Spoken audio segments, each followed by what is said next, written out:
കൂട്ടുകാരെ, 1897 സെപ്റ്റംബർ 30 വിശുദ്ധ ചെറുപുഷ്പം തന്റെ മരണ ദിവസം സായാഹ്നത്തിൽ അവളുടെ ഹ്രസ്വ ജീവിതത്തിലേക്ക് തിരിഞ്ഞു നോക്കിയിട്ട് ഇപ്രകാരം പറയുകയുണ്ടായി: ഇത്രയും സഹിക്കുവാൻ കഴിയുമെന്ന് ഞാൻ ഒരിക്കലും വിശ്വസിക്കുമായിരുന്നില്ല. ഒരിക്കലും ഒരിക്കലും.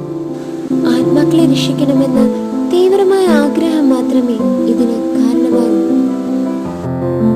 കൂട്ടുകാരെ, ഇന്ന് ഒക്ടോബർ 1 മിഷൻ ലീഗിന്റെ സ്വർഗീയ മധ്യസ്ഥയായ വിശുദ്ധ കൊച്ചുത്രേസ്യയുടെ തിരുനാൾ ദിനം. നമുക്കും വിശുദ്ധ കൊച്ചുത്രേസ്യയോട് പ്രാർത്ഥിക്കാം. മരണശേഷം റോസാപുഷ്പങ്ങളെ വർഷിക്കാമെന്ന് വാഗ്ദാനം ചെയ്ത വിശുദ്ധ കൊച്ചുത്രേസ്യയെ ഞങ്ങളുടെ അപേക്ഷകൾ സാധിച്ചെന്ന് അങ്ങയുടെ വാഗ്ദാനത്തെ നിറവേറ്റണമേ.